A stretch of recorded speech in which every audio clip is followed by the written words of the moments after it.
What is up, everybody? How's everyone doing out there today? Welcome back to Wildcat MTG, and I am pretty excited about today's video. Today we're going to take our first look at Tarkir Dragonstorm with a collector box opening here. Had a chance to play at a pre-release at my LGS last night. Had a lot of fun. Thought the flavor of the set was really on point. Thought the limited environment, at least from the pre-release standpoint, felt pretty good as far as like, the playability of the set, the flexibility, the gold cards, etc. Like, really felt like on point with the theme. And just looking at the set, I feel like this set is going to have a lot of impact on multiple formats, on Standard, on Commander, certainly Commander, right, and maybe even Modern as well. So this set, it has the makings of being a banger.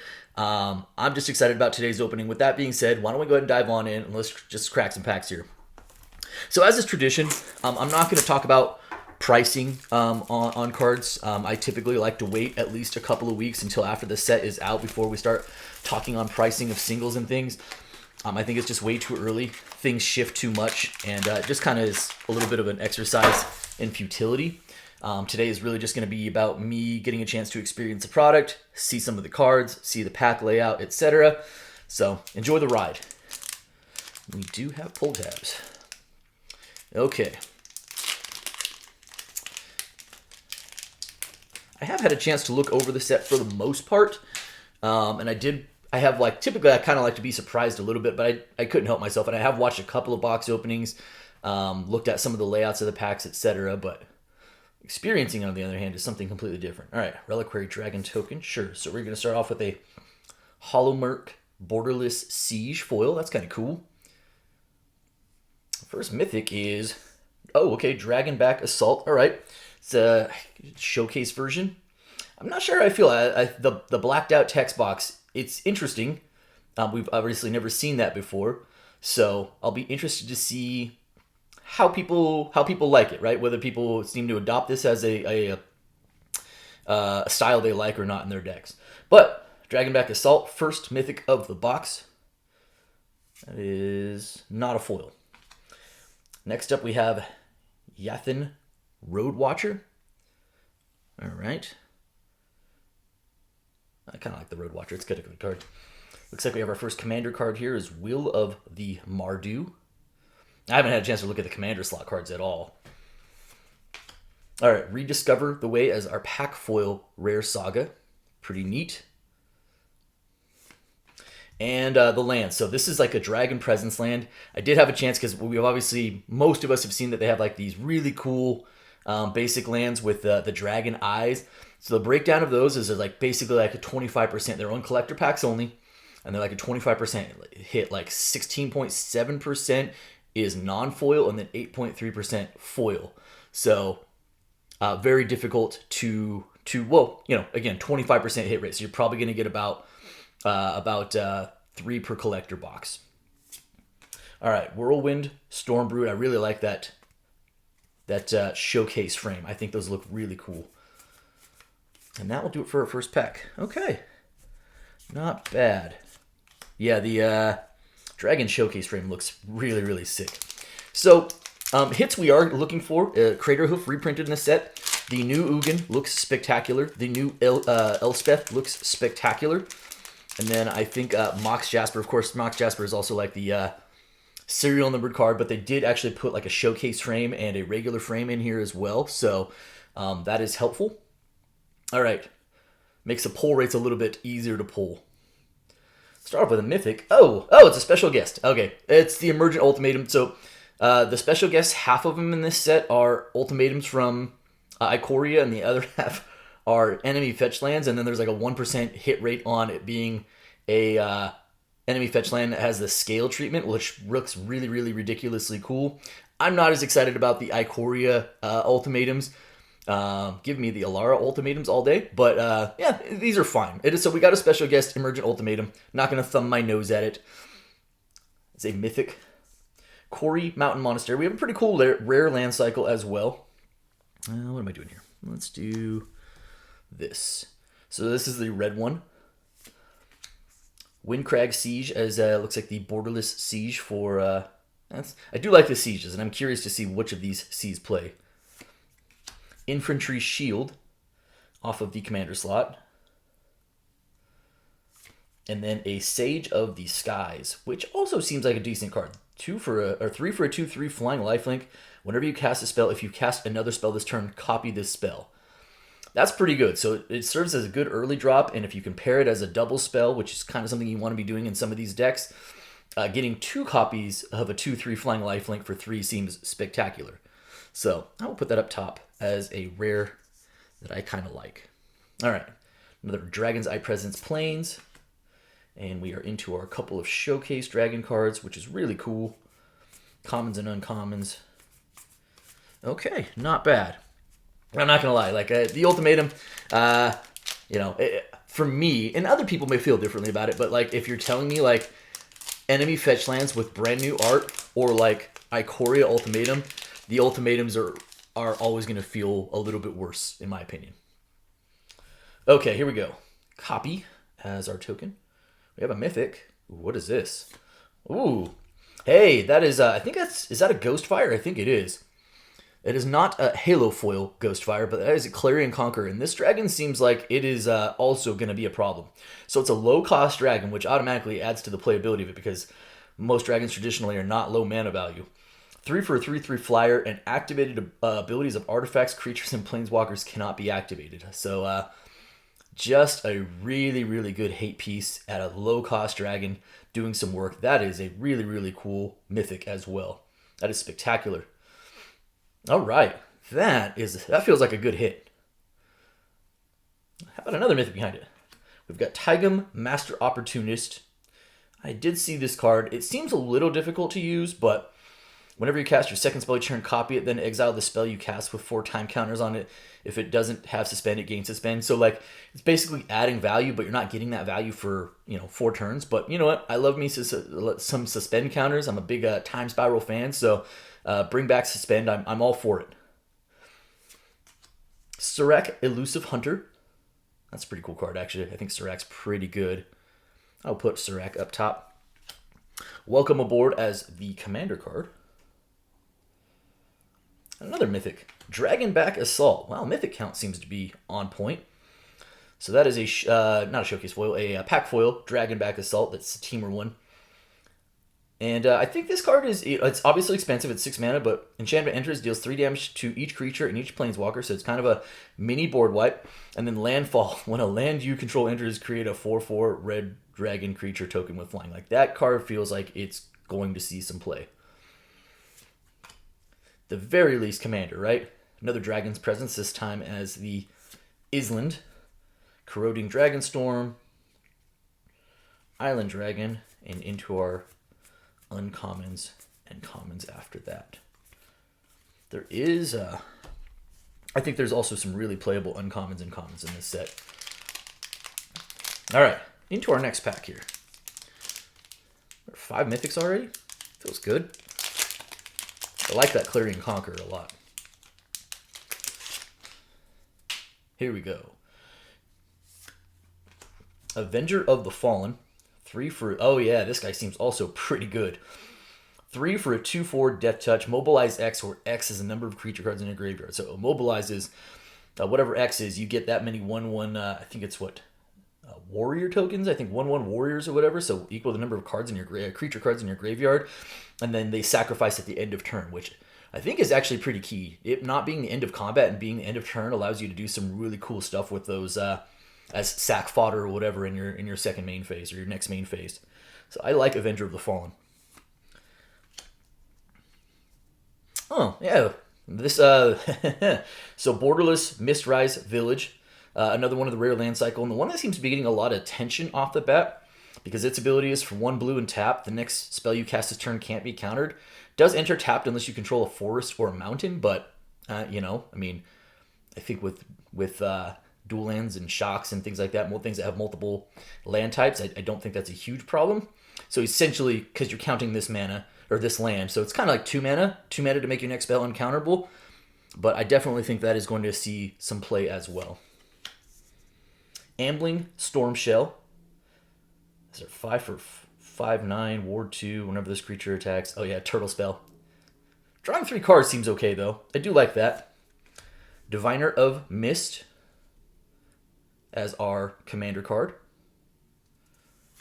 And then a Awaken the Honored Dead as the Sagas. I really like the Sagas. I think they've included some really cool Sagas in this set. Another Dragon's present, so still no Dragoneye yet. And I think the fact that they made now borderless versions of the Sagas, they look really good. Okay, pack number 5.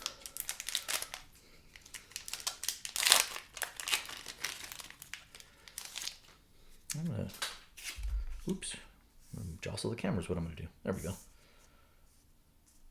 Okay, here we go. Pack number 5. Our 1/1 warrior token. Winter Night Stories. 3 for draw 3 cards and discard 2 cards unless you discard a creature card. Harmonize. Card draw. Is this better than Stock Up? And I don't know the answer to that. It feels pretty good. Like, it definitely seems like if Stock Up wasn't around, this card would see a ton of play. I just don't know if this card is actually better than Stock Up. I guess since you can play it from the graveyard and there's a lot of graveyard strategy, like, maybe. Bloom Vine Regent. Oh yeah, this one, Search for a Basic Land. This one, I do like this dragon. I think this card is pretty good. Again, just giving you dragons in a deck that have things that you can do at early mana stages, so you're not just playing a land and passing in your first 3 or 4 turns is I think something that dragons desperately needed, and specifically being able to fetch up, even if it's 2 basic forests, that seems pretty critical. Oh, stuck. There we go. Hey, cool. Borderless Saga. Rediscover the Way of the Jeskai Saga. That looks really good. I don't know if there's a back. No, there's no back. Okay. So Borderless Sagas, I think, look really, really good. I like those. I will put that up top. Next card up, Parapet Thrasher as our commander slot card. I mean, more dragons, right? I said it before. Oh, Magmatic Dragon. This Magmatic Hellkite. 4/4/4/5 flyer, and then when it enters, destroy target non-basic land it controls, which, like, non-basic lands are just all over the place. Even mono decks play non-basic lands. Its controller searches its library for a basic land card and puts it on the battlefield tapped with a stun counter on. I think that's pretty key from a tempo standpoint, and being able to destroy a land and keep your opponent off of that land for a full plus turn. Flavor-wise, another Dragon's Present, still no Dragoneye. Flavor-wise, I feel like they absolutely crushed it with this set. From all the way from the framing to the actual cards and the flavor, this set feels really, really good.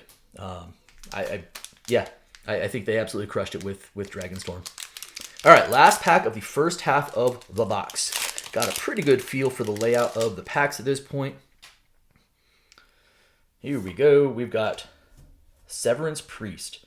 So your Abzan, 3/3, Death Touch. Choose an on-land card. When the creature leaves the battlefield, exiled card. Not a giant fan of this card. How about this mythic? What is this? Death Begets Life. So that is the Sultai mythic. Destroy all creatures and enchantments. Draw a card for each permanent destroyed this way. That is 8 mana, but that is 8 mana of card draw. I feel like this might make its way into my Indominus Rex deck. That feels like some things I want to be doing. Okay, it's 8 mana. I'm not sure that this is going to see, like standard play, but certainly has some commander implications. All right, Anafenza, Unyielding Lineage, 3 for 2/2. I think Anafenza is pretty cool. Endures 2. Whenever another non-token creature you control dies, Anafenza endures 2. Like, that's a pretty solid ability.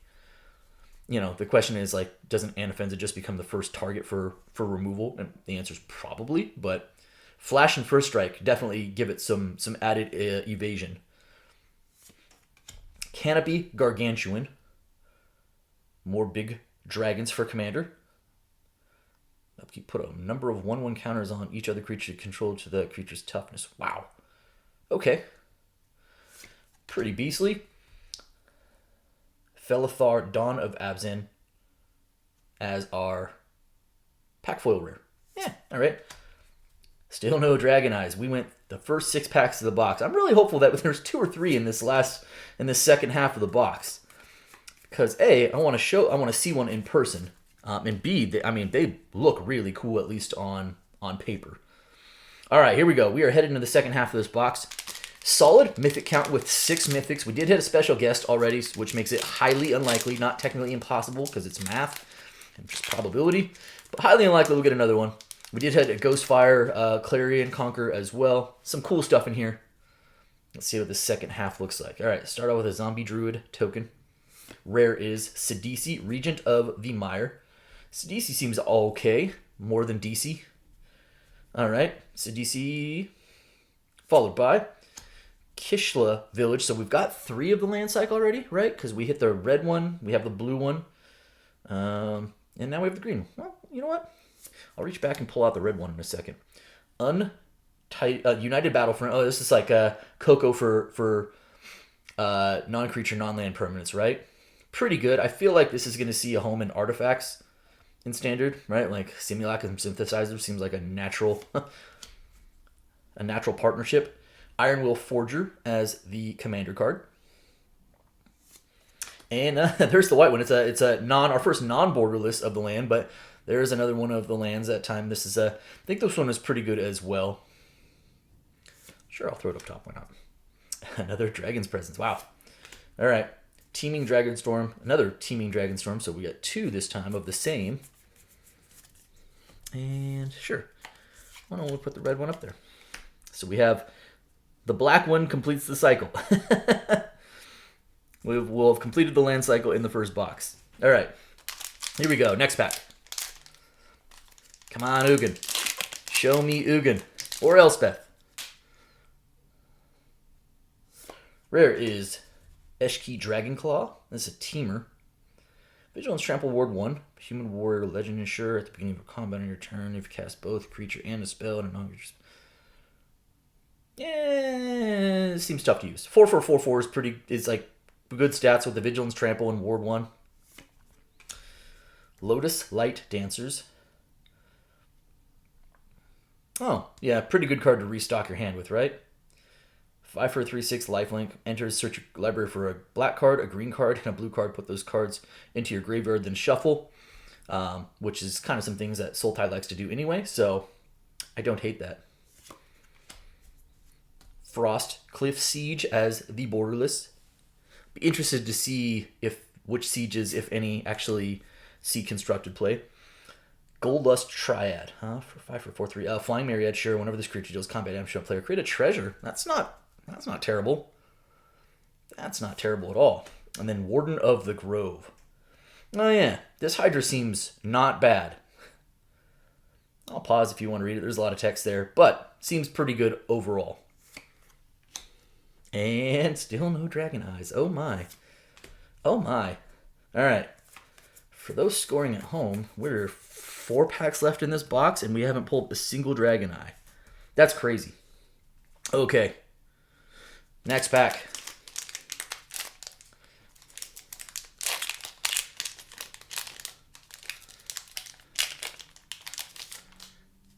All right, we have ourselves a warrior token. We have a mythic. We have a it's the foil. So this one was it's so hard to tell with the black, but yep, that was non-foil for the Death Begets Life. So this time we have a foil Death Begets Life. Sure. And these, I guess, borderless treatment. Yeah, I said my piece on it. Seems like it might have a home. I might have a home for it.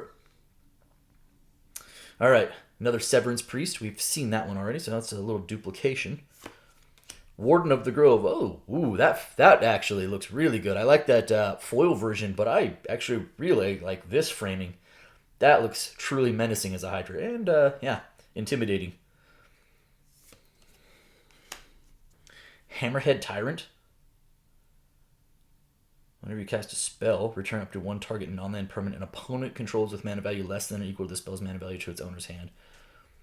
All right. And then Windcrag Siege as a pack foil rare. Still no Dragon. Wow.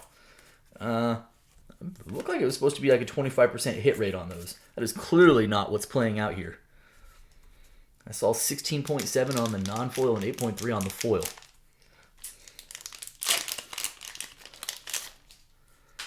Maybe the last 3 packs will all have one in it, and then that'll average out.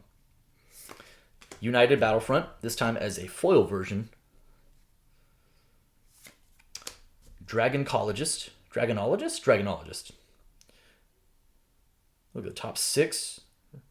Reveal an instant, sorcery, or dragon card from among them. Pretty good. And put it in your hand. Untapped dragons you control have hexproof. Interesting. I mean, just being able to... The fact that it says instant and sorcery in there actually, I think, makes this card kind of playable. Codis the Fangkeeper. This card is an absolute menace in Limited. Like, there's some exile in this set, but there's not, like, a ton of exile in this set. So Indestructible is really, really tough in Limited. Tempest Technique as the commander card.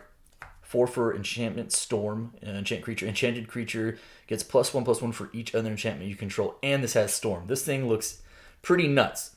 Hello, Sithis. Serac, the Elusive Hunter, this time in the pack foil version. There it is. There's our first one. My goodness. It is a foil, so that's pretty cool. These are these the most hyped basic lands since X, right? Since blank. I don't know. Complete the sentence for me out there. These are the most hyped basic lands in a set since what? Since what set? I mean, I don't know. Since we had the Stained Glass and Dominaria United. Believe it or not, Midnight Hunt, back when those black and white lands came out, people loved them, and then people started playing with them and realizing they were really difficult to tell apart, but people initially really liked them. I don't know, but these things are... the fact that they're collector blocks only, and they come in roughly 25% of packs is... I think these are going to continue to hold some value, and people are going to want them in their decks. That looks really cool, and I think... especially I think the red one looks insane. The mountain looks really, really good. I feel like I have to put my basic land there up there, right? All right, Roiling Dragonstorm, Armament Dragon. That will do it there. 2 packs left. We finally hit one, and it was a foil one too. That's cool. All right, 2 packs left. We are at, 5, 6, 7 mythics, counting the special guest. Hopefully, maybe we have some space for 1 or 2 more mythics. Start off with a Narset Jeskai Waymaster. I did have Narset in my pre-release deck, and she did have some use. Wasn't bad. 3 for a 3/4 is still not bad stats nowadays. Zurgo. Zurgo is a Mardu King. Mobilize 2 during the end step. Warrior tokens you control have this token can't be sacrificed. Sometimes there is a possible negative to that, but for the most part, just being able to mobilize and not have to lose your creatures is added value. Zurgo's pretty good. Next up, Nature's Rhythm. Search your library for a creature card with X mana value or less, put it onto the battlefield. So it's a slightly worse Green Sun Zeniths, but it's also a little bit more flexible because it's just a creature card instead of a green creature card. 1 more mana, but any color instead of, and then harmonize so you can do it from the graveyard and use a creature on the battlefield. I do like this card. I think this card is pretty awesome and going to see some play. Next up, we have our Will of the Sultai. So we got another Will from a commander slot. And then we conclude this pack with a New Way Forward Jeskai instant. Another Dragon's Presence, but not a Dragon Eye. So at best, we're only going to get 2 from this box, which would be, of course, less than 25%. And at worst, we might only end up with 1. That would be tragic. All right, last pack. Here we go.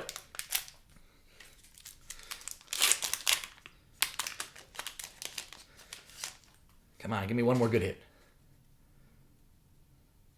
No mythic. But we did complete the land cycle. In fact, all but the white one, the plains were borderless as well. So there's a Great Arishan City. Actually, I think this one's pretty good. 2, an exile creature from your graveyard to get a 1/1 spirit token. I wish the spirit token had flying, but still, may see some play. Fangkeeper's Familiar, kind of cool, like a new Mystic Snake. Next rare is A New Way Forward. We just saw that as the pack foil version. And commander card is Colossal Grave Reaver. 8 mana, Golgari, 7/6. Whenever this creature enters or attacks mill 3, whenever 1 or more creature cards are put in your graveyard from your library, put one of them onto the battlefield. Oh, holy moly. Okay.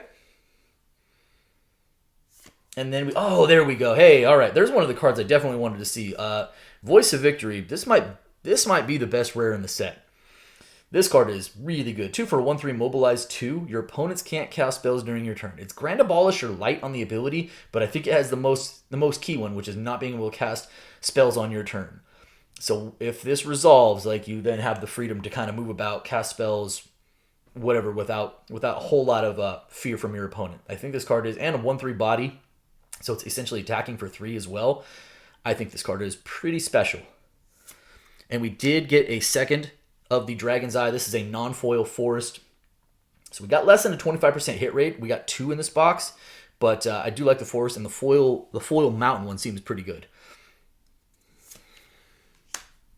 Riling Dawnbreaker, Sonic Shrieker. And that will do it for our first box of Tarkir. So I'm going to go out and say this box is probably like pretty medium. Like, the Voice of Victory seems good. And obviously, we don't know what's going to shake up, what cards we'll end up seeing play or not. But, like, no Ugin, no Elspeth, no Mox Jasper. You didn't get any of the at least pre-hype, pre-release hype cards in there. I think we got some good playables. I think the set itself is pretty loaded. It's going to see. I think there's going to be a lot of cards that see play. So this box feels pretty medium. I don't think it was a train wreck, but it definitely doesn't feel like top tier by any stretch of the imagination. So that's going to do it for me today. I hope you guys enjoyed the video. If you did, do me a favor. If you're not subscribed, hit the subscribe button for me. Hit the like button for me, and by all means, drop me some comments. I appreciate each and every one of you. Thanks so much, everybody, and be well.